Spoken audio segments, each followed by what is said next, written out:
এত লোক মরে তুমি মরতে পারো না? একটা ভালো কাজকর্ম না করলে সংসার চলে? পালাও পালাও, গ্রামে রাক্ষস ঢুকেছে, সবাই পালাও।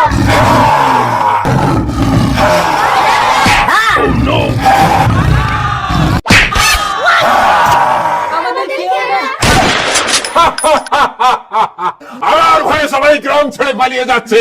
আজ থেকে এই গ্রামের মালিক শুধু আমি। গ্রামের গরু ছাগল ধরে ধরে খাবো আর এই ঘরে এসে ঘুমাবো। যাই দুটো ছাগল খেয়ে আসি, তারপরে এই ঘরে এসে ঘুমাবো। ভালোই হলো, রাক্ষসের ভয়ে সবাই গ্রাম ছেড়ে পালিয়ে গেছে। আজ থেকে এই গ্রামের সবকিছুর মালিক শুধু আমি।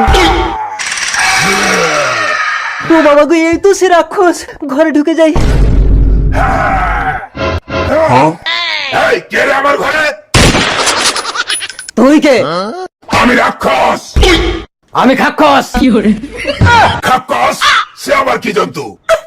আমি অনেক বড় জন্তু, রাক্ষসের ঘাড় মোটকে খাই। আমার থেকে বড়?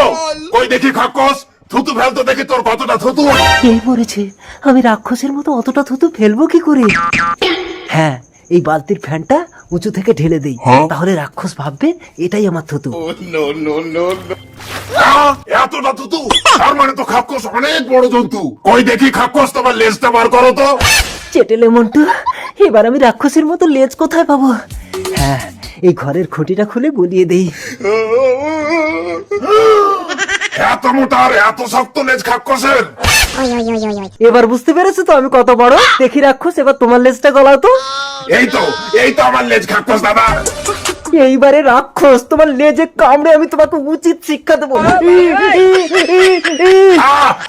ছেড়ে দাও খাক্কস দাদা, আমি এই গ্রাম ছেড়ে চলে যাবো, আর কোনোদিন এই গ্রামে আসবো না। তারপর রাক্ষস সেই গ্রাম ছেড়ে নদী পার হয়ে চলে গেল জঙ্গলে। বাড়ি চলো, আমি সেই রাক্ষসকে খাক্ষসের ভয় দেখিয়ে তাড়িয়ে দিয়েছি। তাড়িয়ে দিয়েছো? ওরে আমার খাক্কুস। তারপর থেকে দুই স্বামী স্ত্রী মিলেমিশে থাকে।